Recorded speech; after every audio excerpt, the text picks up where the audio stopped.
بسم اللہ الرحمن الرحیم الفصل الثالث عن انس قال شہدنا بنت رسول اللہ صلی اللہ علیہ وسلم تدفن۔ حضرت انس رضی اللہ تعالی عنہ سے مروی ہے، فرمایا کہ ہم اللہ کے رسول صلی اللہ تعالی علیہ وسلم کی بیٹی کی تدفین میں حاضر ہوئے۔ لفظی معنی کیا؟ ہم حاضر ہوئے اللہ کے رسول صلی اللہ تعالی علیہ وسلم کی بیٹی کے پاس اس حال میں کہ انہیں دفن کیا جا رہا تھا، تدفین میں حاضر ہوئے۔ ورسول اللہ صلی اللہ علیہ وسلم جالس علی القبر، اور اللہ کے رسول صلی اللہ تعالی علیہ وسلم قبر پر تشریف فرماتے بیٹھے ہوئے تھے۔ یہاں سرکار کی بیٹی سے مراد حضرت ام کلثوم رضی اللہ تعالی عنہ ہیں، جو حضرت عثمان غنی رضی اللہ تعالی عنہ کے نکاح میں تھی۔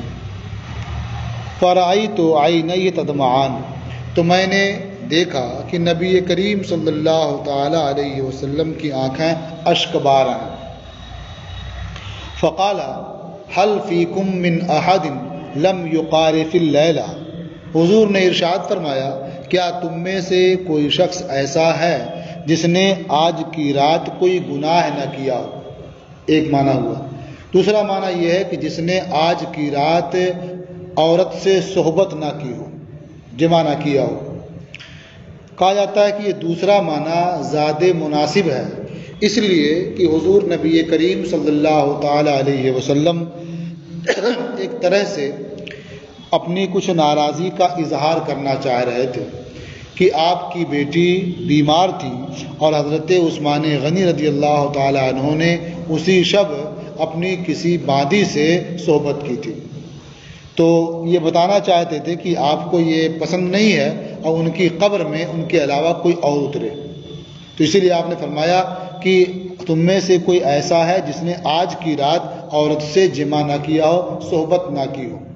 فقال ابو طلحہ انا، تو حضرت ابو طلحہ نے عرض کیا کہ میں نے بیوی سے صحبت نہیں کی ہے یا میں نے کوئی گناہ نہیں کیا۔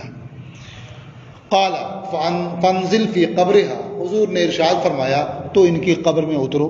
فنزل فی قبرها، تو وہ ان کی قبر میں اترے۔ حضرت عثمان غنی رضی اللہ تعالی عنہ کو اس بات کا اندازہ بھی نہیں تھا کہ وہ اسی رات انتقال کر جائیں گی، اور چونکہ ان کی بیماری لمبی ہوئی اس لیے انہیں خواہش معلوم ہوئی، تو انہوں نے اپنی کسی باندی سے جمع کیا اور اپنی خواہش پوری کی۔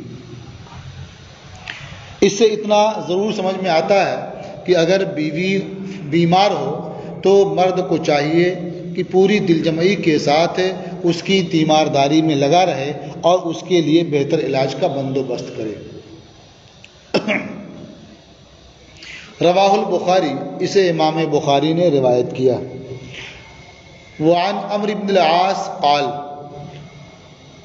اور حضرت عمرو بن عاص سے مروی ہے، قال لابنہ وہو فی سیاق الموت، انہوں نے اپنے بیٹے سے کہا اس حال میں کہ وہ یعنی حضرت عمرو بن عاص موت کی سختیوں میں تھے، سکرات موت میں تھے، یعنی گویا جاگنی کا عالم شروع ہو رہا تھا۔ انہوں نے کہا اذا انا مت فلا تصحبنی نائحۃ، جب میں مر جاؤں تو کوئی نوحہ کرنے والے خاتون میرے ساتھ نہ رہے، ولا نار، اور نہ میرے ساتھ آگ ہو۔ فاذا دفنتمونی، جب تم لوگ مجھے دفن کر دو، فشنوا علی التراب شنا، تو تم میرے اوپر آہستہ آہستہ مٹی ڈالو یا تھوڑی تھوڑی مٹی ڈالو۔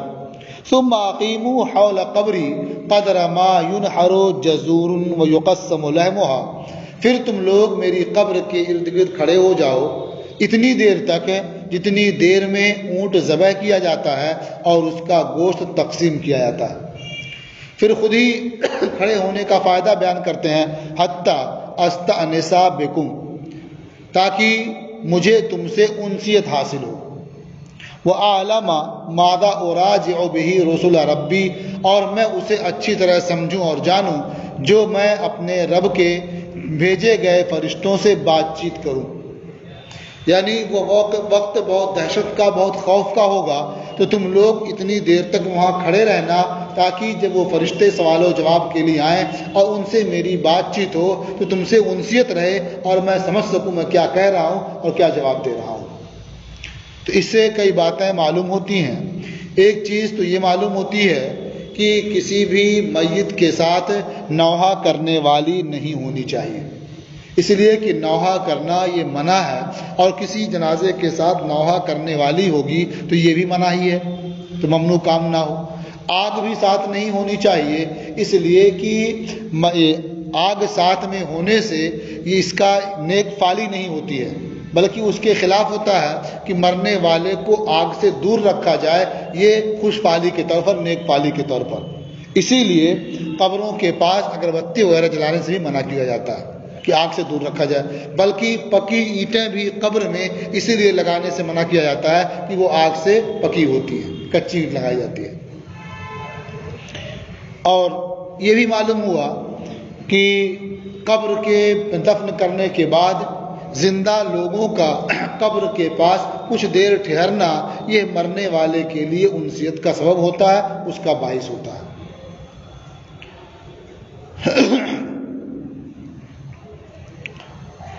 رواہ مسلم، اسے امام مسلم نے روایت کیا۔ اب اس میں اتنا ذکر ہے کہ جتنی دیر میں اونٹ ذبح کیا جاتا ہے اس کا گوشت تقسیم کیا جاتا ہے، اور بعض روایتوں میں اس کے علاوہ کلمات بھی ہیں۔ آپ اردو کتابوں میں پڑھیں گے تو آپ کو یہ ملے گا کہ جب دفن کرنے والے لوٹ کر واپس آتے ہیں اور 40 قدم چلتے ہیں تو اس نکیرین حاضر ہوتے ہیں۔ تو اس طرح جو مختلف تعبیریں آپ کو ملیں گی تو اس کا حاصل ایک ہی ہے، یعنی دفن کرنے کے کچھ دیر کے بعد نکیرین سوال و جواب کے لیے آتے ہیں۔ وہ تاخیر کتنی ہوگی؟ تو اب 40 قدم اتنی دیر میں چل لیتا ہے آدمی، وہاں سے نکلے اور 40 قدم چلے، یا اونٹ ذبح کر کے اس کا گوشت تقسیم کیا جائے، تو یہ فاصلہ بھی یا وقت بھی قریب قریب برابر ہی ہے۔ تو گویا دفن کرنے کے کچھ دیر کے بعد وہ نکیرین سوال و جواب کے لیے آتے ہیں۔ وقت کتنا ہوتا ہے اس کا اندازہ اس سے بھی لگایا جا سکتا ہے، اور اس کا اندازہ 40 قدم چلنے سے بھی لگایا جا سکتا ہے۔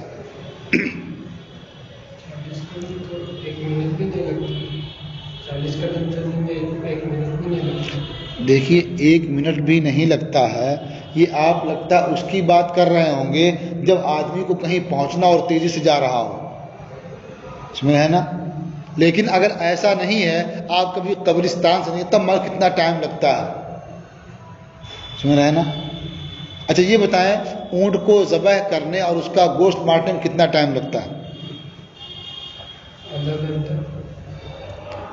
مطلب آدھا گھنٹہ یا قریب آدھا گھنٹہ کہہ سکتے ہیں۔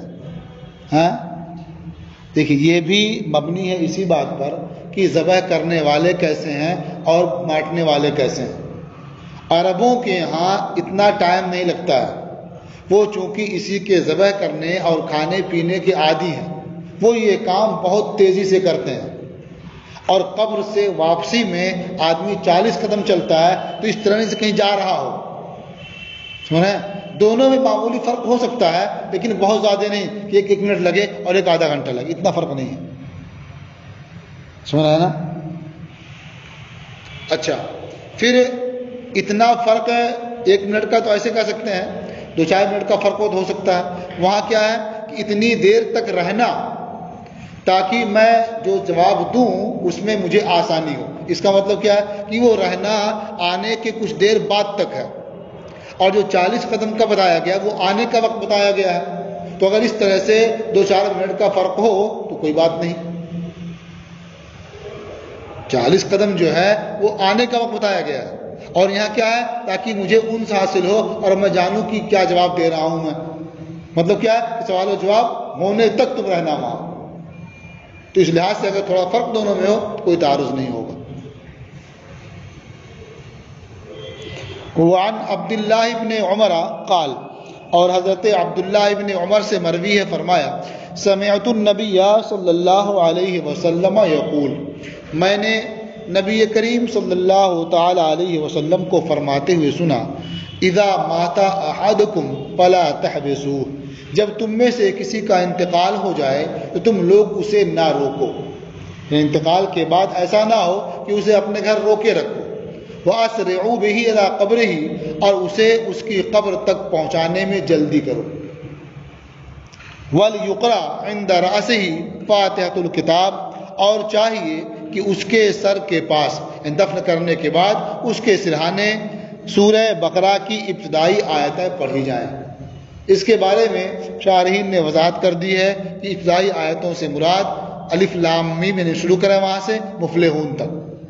وعند رجلیہ بخاتمۃ البقرہ، اور اس کے پائیں یعنی پاؤں کی طرف سورہ بقرہ کی آخر کی آیتیں، یعنی آمن الرسول سے آخر سورہ تک تلاوت کی جائے، پڑھیں اسے۔ رواہ البیہقی فی شعب الایمان، اسے امام بیہقی نے شعب الایمان میں روایت کیا اور فرمایا والصحیح انہ موقوف علیہ، صحیح یہ ہے کہ یہ حدیث موقوف ہے حضرت عبداللہ ابن عمر پر، اور اس میں کیا ہے کہ سمعت النبی صلی اللہ علیہ وسلم یقول، یعنی مرفوع معلوم ہوتی ہے اس میں۔ تو اس سے بھی معلوم ہوتا ہے کہ دفن کرنے میں جلدی کرنی چاہیے اور اس کے بعد انہیں آیتوں کی تلاوت کرنی چاہیے۔ سرہانے یہ آیتیں پڑھیں اور پاؤں کی طرف یہ آیتیں پڑھیں، تو ان آیتوں کے پڑھنے میں کتنا وقت لگے گا؟ الف لام میم سے مفلحون تک اور آمن الرسول سے آخر تک کتنا وقت لگے گا؟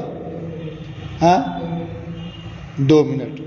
تو یہ پڑھنے کی حکمت بھی جو بیان کی جاتی ہے وہ یہی کہ اس وقت نکیرین آئیں گے اس کے پاس، تو آدمی اطمینان سے جب قرات کرے گا تو اس کے لیے انس حاصل رہے گا اور اس کی برکتیں بھی ہوں گی، تو اسے سوال کا جواب دینے میں آسانی ہوگی۔ تو یہ بھی پڑھنے والے پر ہے کہ 2 منٹ میں پڑھتا ہے کہ تھوڑا اطمینان سے پڑھتا ہے اور زیادہ لگاتا ہے اس میں۔ تو جو پڑھے تو بہت تیزی سے نہیں پڑھنا چاہیے بلکہ اطمینان سے پڑھنا چاہیے اسے۔ وعن ابن ابی ملیکہ قال، اور ابن ابو ملیکہ سے مروی ہے فرمایا لما توفی عبد الرحمن ابن ابی بکر، جب عبد الرحمن ابن ابو بکر کی وفات ہوئی، یہ کہاں وفات ہوئی تھی؟ کہتے ہیں بالحبشی وہو موضع، حبشی میں، حبشی مکہ سے قریب ایک جگہ کا نام ہے، کا وہو موضع وہ ایک جگہ ہے۔ فحمل الی مکہ، چونکہ مکہ سے یہ قریب ہے تو ان کا جنازہ مکہ لے جایا گیا، فدفن بہا، اور مکہ میں دفن کیا گیا۔ فلما قدمت عائشہ، تو جب ام المومنین حضرت عائشہ رضی اللہ تعالی عنہا مکہ آئیں، اتت قبر عبد الرحمن ابن ابی بکر، تو وہ عبد الرحمن ابن ابو بکر کی قبر کے پاس آئیں، فقالت، اور انہوں نے کہا،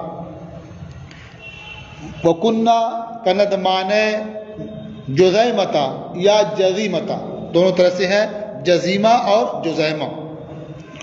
وکنہ کندمان جزیمتا حقبتم من الدہر حتی قیل لن يتصدع، کہا کہ ہم دونوں جزیمہ کے 2 ہم نشینوں کی طرح سے تھے ایک زمانے تک، حقبتم من الدہر، ایک زمانے تک جس کو کیا ہے متعین نہ کیا جائے، حتی قیل لن يتصدع، یہاں تک کہ یہ کہا گیا کہ یہ دونوں ہرگز جدا نہیں ہوں گے۔ فلما تفرقنا، تو جب ہم الگ الگ ہو گئے، کانی و مالکن لطول اجتماع لم نبت لیلۃ معا، تو جب ہم الگ الگ ہو گئے تو ایسا لگتا ہے کہ میں اور مالک یہ دونوں طول اجتماع کے باوجود، لمبے زمانے تک ساتھ رہنے کے باوجود، ایسا لگتا ہے کہ ایک رات بھی ساتھ نہیں بسر کی، ہم نے ایک رات بھی ساتھ نہیں گزاری۔ تو یہ حقیقت میں ام المومنین کے اشعار نہیں ہیں، بلکہ یہ اشعار یہ تمیم کے ہیں کہ اس نے اپنے بھائی مالک کے مرثیے میں یہ اشعار کہے تھے۔ تو چونکہ یہ موقع کے بہت مناسب تھا، جیسے یہ بھائی بہن دونوں ایک ساتھ رہتی تھی تو بظاہر لگتا نہیں کبھی جدا ہوں گی، لیکن موت آنے کی وجہ سے جدا ہو گئے، اس طرح سے اب کوئی رابطہ نہیں، کوئی تعلق نہیں ہو سکتا، تو ایسا لگتا ہے ایک رات بھی ہم نے ساتھ نہیں گزاری ہے، ایک رات بھی ساتھ نہیں رہے ہیں۔ تو چونکہ یہ موقع کے مناسب تھا اس لیے انہوں نے یہ شعر وہاں پڑھا۔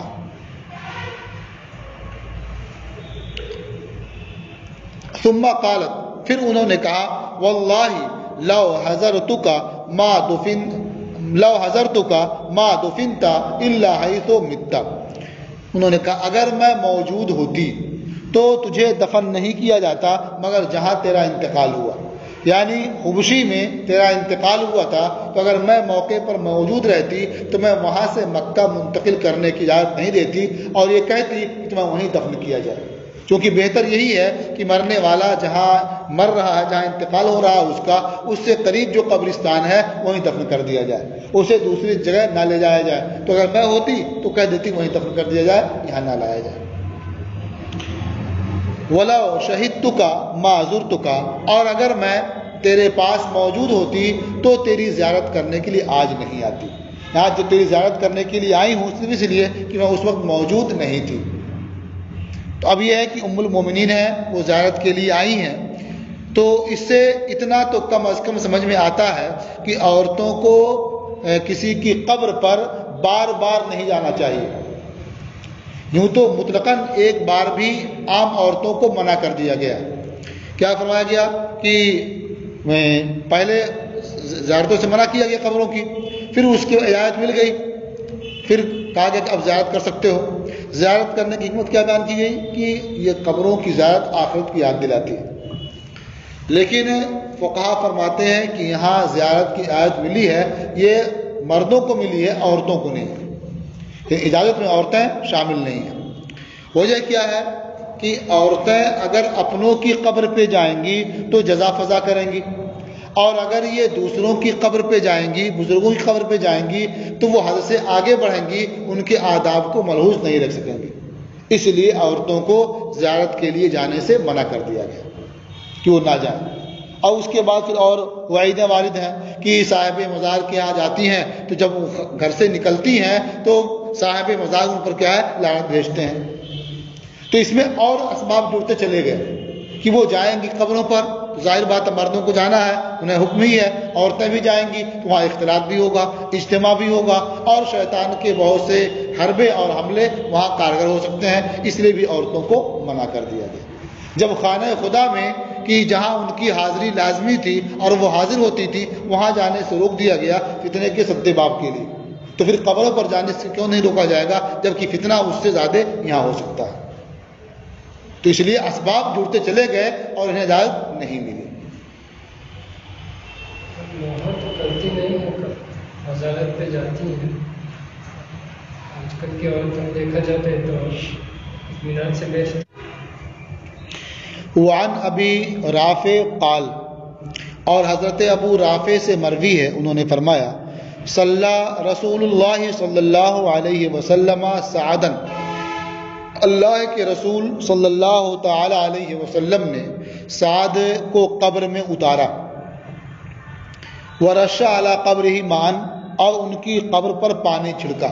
صلی کے بارے میں آپ پہلے پڑھ چکے ہیں، کسی چیز کو اندر سے آہستہ آہستہ نکالنا، تو چونکہ چارپائی پر جنازہ رکھا ہوتا ہے تو وہاں سے اس کو آہستہ آہستہ نکالا جاتا ہے، پھر قبر میں اتارا جاتا ہے۔ تو یہاں صلی اللہ کا مطلب وہی ہے کہ اللہ کے رسول نے جنازے کو آہستہ آہستہ قبر میں اتارا، چارپائی جس چیز رکھا ہو تخت پر، وہاں سے آہستہ آہستہ قبر میں اتارا۔ رواہ ابن ماجہ، اسے ابن ماجہ نے روایت کیا ہے۔ وعن ابی ہریرہ ان رسول اللہ صلی اللہ علیہ وسلم صلی علی جنازۃ، اور حضرت ابو ہریرہ سے مروی ہے کہ اللہ کے رسول صلی اللہ تعالی علیہ وسلم نے ایک جنازے کی نماز ادا فرمائی، ثم اتى القبر، پھر قبر پر تشریف لائے، فحثى علیہ من قبل راسہ ثلاثہ، تو اس کے سر کی جانب سے 3 مرتبہ دونوں ہاتھوں سے آپ نے مٹی ڈالی۔